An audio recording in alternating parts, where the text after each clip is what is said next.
Masifnya aksi unjuk rasa menentang Undang-Undang Cipta Kerja di seluruh Indonesia memunculkan anggapan jika demonstrasi yang berujung anarkis tersebut ditunggangi oleh sejumlah pihak. Nama sejumlah tokoh seperti Susilo Bambang Yudhoyono dan Gatot Nurmantio menjadi sorotan lantaran dianggap sebagai dalang di balik aksi unjuk rasa. Dalam sebuah unggahan di akun sosial milik Susilo Bambang Yudhoyono, Presiden Republik Indonesia ke-6 tersebut mengaku prihatin jika dirinya difitnah atas tuduhan menunggangi aksi unjuk rasa. Tak hanya kali ini, SBY juga mengaku pernah difitnah dengan hal serupa pada tahun 2016 silam. Di luar fitnah yang konon dituduhkan kepada dirinya, Ketua Majelis Tinggi Partai Demokrat tersebut menegaskan jika Partai Demokrat menolak Undang-Undang Cipta Kerja lantaran ada substansi yang bermasalah. Lantas, siapakah dalang sesungguhnya di balik demo Omnibus Law? Benarkah ada pihak yang ingin mengambil keuntungan dalam demo yang hingga kini masih berlangsung di sejumlah wilayah di tanah air? Tim TV One mengabarkan.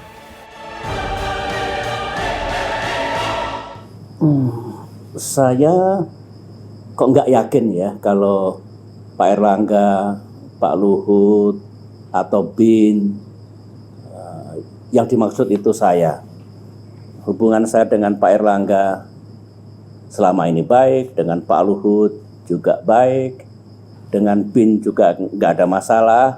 Saya nggak yakin kalau BIN menganggap saya ini sebagai musuh negara, saya kira enggak lah ya.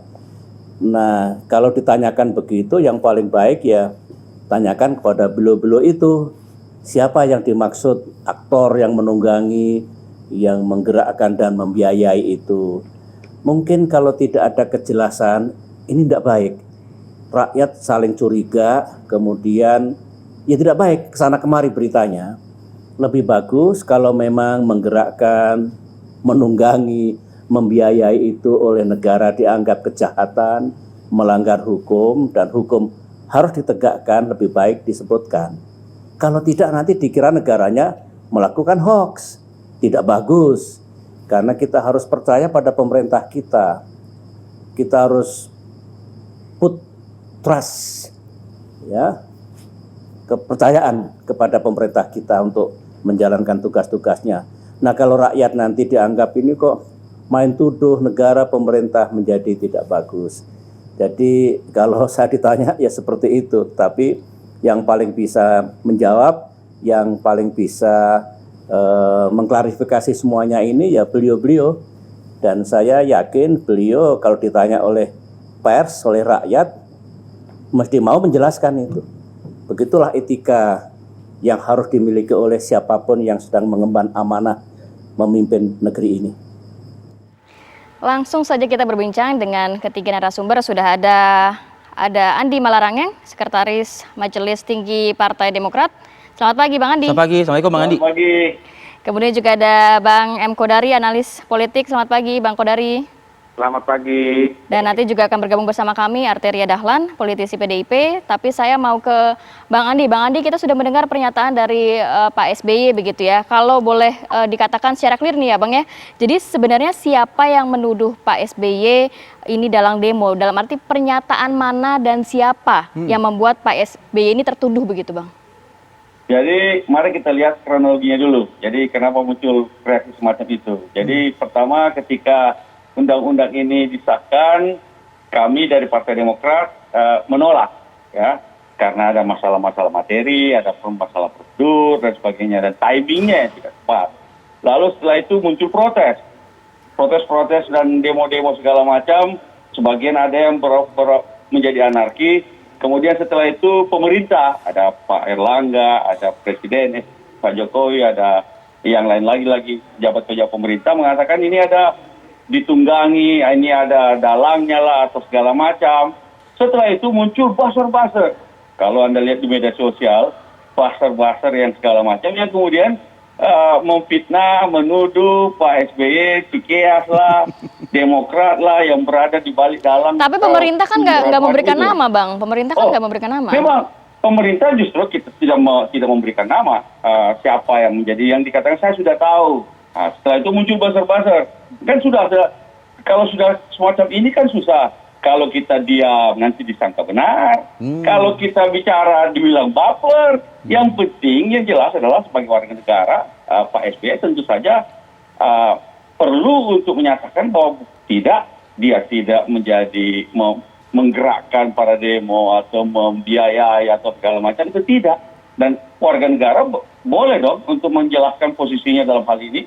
Sama juga pemerintah juga boleh dikata membela diri, mengatakan bahwa kalau ada yang demo-demo itu karena misinformasi, disinformasi, hoax lah segala macam, dan itu ada yang menunggangi. Itu kan sebenarnya pada dasarnya juga pembelaan diri dari pemerintah terhadap apa yang disangkakan, dituduhkan, diprotes oleh para pendemo. Nah, kami, Pak SBY sebagai warga negara juga perlu untuk menyatakan tidak, kami tidak menolak, betul kami menolak.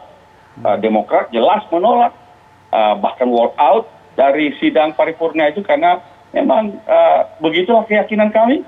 Dan setelah itu kalau ada kemudian memfitnah-fitnah, menuduh-nuduh, udahlah lebih baik pemerintah segera mengatakan siapa yang menunggangi, siapa yang melakukan berbagai macam yang dianggap sebagai aktor di belakang segala macam itu. Yang pada dasarnya sebenarnya menurut kami yaitu seperti menghina para demonstran, para yang protes buruh, mahasiswa, seakan-akan mereka bergerak hanya karena ada sponsornya, bukan karena keyakinan betul bahwa undang-undang ini adalah kebijakan yang buruk. Bang Andi, diakui oleh Bang Andi dan juga diakui oleh Partai Demokrat ya, bahwa ini ramenya kan buzzer atau di ranah media sosial begitu ya, dan diakui juga bahwa tidak keluar dari mulut pemerintah sepatah kata pun mengenai arah dalang dari demo. Seberapa perlu menjawab secara langsung Pak SBY menanggapi buzzer ini? Kenapa tidak dilawan juga dengan buzzernya Partai Demokrat misalnya begitu? Oh, kalau kami tidak punya buzzer, kami punya kader-kader yang kemudian membalas dan segala macam. Tetapi kan kelihatannya ini luar biasa serangan itu di mana-mana dan ini serba salah. Kalau diam dianggap jangan-jangan benar. Kenapa? Karena pemerintah kan sudah mengatakan ada yang menunggangi. Kemudian ada muncul buzzer-buzzer yang mengatakan SBY, Cikeas, Demokrat sebagai yang menunggangi. Ya itulah, kalau diam salah, yang lebih baik kita bicara tidak, itu tidak benar. Kita, dan dilakukan melalui media sosial loh. Jangan, itu kan melalui akun YouTube-nya Pak SBY juga. Nah, jadi buzzer kan di media sosial dilawan juga dengan media sosial melalui YouTube. Bang Andi. Kemudian kalau teman-teman di TV dan media konvensional mengangkatnya juga, ya nggak masalah juga karena Presiden, pemerintah juga melakukannya dengan media secara luas tentang siapa yang menunggangi. Sudah melihat belum tayangan YouTube dari salah satu politisi PDIP yang juga di situ berkomentar banyak dan menuding Pak SBY? Menyebut bahkan. Saya belum lihat. Tapi banyak sekali karena ya kalau kita ngurusin fitnah-fitnah begitu sebenarnya capek aja. Tetapi perlu dijawab dan Pak SBY menjawabnya melalui akun YouTube. Nah, di akun itu dinyatakan nih Bang, ada beberapa politisi Demokrat seperti HS yang turun orasi di Yogyakarta, kemudian Jogja, MA memberikan Demokrat bantuan dana, bahkan ada mobil Partai Demokrat jelas. Kabarnya Bang.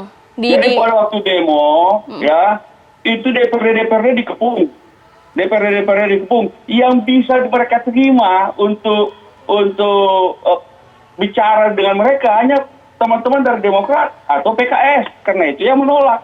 Dan kemudian anggota-anggota dewan kita, pemimpin-pemimpin Demokrat di sana diundang oleh para demonstran pada waktu itu kaum buruh untuk ya memberi sambutan kepada mereka. Ya biasa kalau kita sama juga dengan Gubernur Ridwan Kamil, Gubernur DKI Jakarta diundang bertemu dengan para demonstran, para buruh dan mengatakan komitmennya. Kita satu pikiran, kita menolak yang namanya Omnibus Law ini karena materinya nggak jelas. Sampai sekarang nggak jelas. Final draftnya dia. Jadi secara nggak langsung langkah kader-kader Partai Demokrat di daerah-daerah ini di framing begitu ya, kesannya kayak menjadi dalang begitu jadinya. Oh, sekarang kalau DPRD dikepung, ada yang bahkan diduduki, yang bisa diterima oleh para demonstran, kaum buruh, kaum pekerja, mahasiswa, siapa? Nggak mungkin dari 7 partai itu, pasti dari Partai Demokrat atau PKS. bukan berarti kami dalangnya, kami menemui. Jadi salah tafsir buzzernya gitu ya berarti. Jelas salah tafsir, cuma mau kira-kira mengalihkan isu Oke. bahwa ini ada persoalan dengan undang-undang ini, Oke. materinya ada persoalan, prosedurnya ada persoalan. Sampai sekarang walaupun sudah diserahkan kepada Pak Presiden naskahnya, jangan-jangan anggota dewan malah belum terima. Kita pun juga yang mana yang benar ini? Oke, Bang Kodari, dari aspek komunikasi bagaimana Anda melihat ini, Bang Kodari?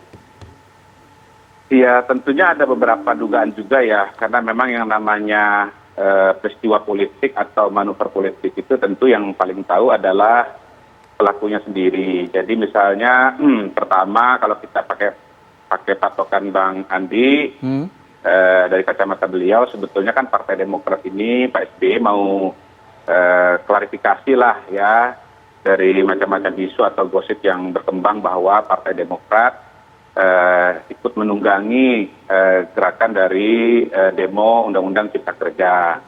Nah, kalau ada yang menduga bahwa Demokrat ikut-ikutan, ya tadi karena ada aktivis Demokrat yang juga turun ke lapangan di Jogja, kemudian secara garis besar, secara nasional juga Partai Demokrat juga menolak undang-undang ini. Jadi ya kalaupun misalnya ada yang mengkait-kaitkan, ya ada benang merahnya juga gitu. Walaupun Demokrat akan mengatakan kami partai politik, gitu, perjuangan kami di parlemen bukan di jalanan. Tetapi semua orang juga kan tahu bahwa yang namanya politik itu ada di panggung depan, ada di panggung belakang, dan channelnya macam-macam begitu. Nah, ada juga yang menduga bahwa Pak SBY, Partai Demokrat sedang memanfaatkan panggung Undang-Undang Cipta Kerja yang notabene memang platform atau panggung yang sangat luas ya dan sangat seksi pada hari ini. Karena apa? Karena misalnya di media sosial isu Undang-Undang Cipta Kerja ini telah menggeser isu COVID begitu, dan di TV juga setiap hari. Jadi yang namanya panggung itu kan ada aktor ya, ada lampu sorot begitu. Nah, kita tahu bahwa Pak SBY ini memang orang panggung betul begitu. Beliau ini adalah orang yang tahu betul bahwa bagaimana caranya supaya lampu sorot itu jatuh kepada aktor yang tepat, dan kemudian ya barangkali bisa mendapatkan insentif elektoral ya, katakanlah begitu. Tetapi ya di sisi yang lain bisa juga ini merupakan reaksi pribadi Pak SBY ya, karena sekali lagi YouTube-nya ini kan Pak SBY bukan sebuah pengumuman dari Partai Demokrat yang merespon secara katakanlah secara kelembagaan begitu ya. Saya bayangkan kalau ini adalah reaksi ke kelembagaan, maka AHY sebagai ketua umum akan berdiri begitu, kemudian di belakangnya ada lambang Partai Demokrat, lalu ada jajaran pengurus ya, katakanlah wakil ketua umum, sekjen, bendahara dan seterusnya begitu yang merespon. Tapi ini saya melihat lebih kepada Pak SBY pribadi, dan ya sebagai rakyatnya beliau, ya kita tahu bahwa Pak SBY ini secara pribadi adalah orang yang jiwanya halus begitu ya, kemudian simpatinya kuat, sensitivitasnya juga kuat, dan ya memang ini bukan pertama kali Pak SBY tampil memberikan tanggapan atau klarifikasi begitu ya, dengan topik-topik yang bervariasi. Katakanlah misalnya kalau tidak salah tahun 2019 waktu lagi rame-ramenya kasus Jiwasraya, Pak Jokowi waktu itu menyebut bahwa masalah Jiwasraya ini sudah terjadi dari 10 tahun yang lampau, lalu kemudian ya Pak SBY kemudian bereaksi dan Partai Demokrat bereaksi gitu loh. Ini Anda mau mengatakan bahwa kasus Jiwasraya ini dimulainya di zaman Pak SBY ya, kira-kira begitu. Jadi Bang ya Kodari, ini bisa karena mau klarifikasi, bisa karena memanfaatkan panggung, tapi bisa juga karena memang perasaan Pak SBY yang halus begitu. Bang Kodari, kan begini, yang menolak ini kan ada dua nih kalau bicara partai ya, ada Demokrat, ada PKS. Nah, Demokrat klarifikasi bikin YouTube, tapi PKS kok enggak gitu, Pak Mas Ayu kok enggak gitu loh. Bang, enggak gitu, nah kenapa gitu loh. Bang, kalau mendengar pernyataan dari Bapak SBY kemarin, sebenarnya bukan baru kali ini gitu Pak SBY mendapat tudingan, di tahun 2016 saja katanya juga pernah. Kalau dari sisi Abang, ini kenapa, apa sih yang menjadi salah satu alasan kok bisa Pak SBY terus sepertinya yang kena tudingan? Tapi tahan dulu ya Bang ya, kita harus jeda dulu sejenak, tetap bersama kami.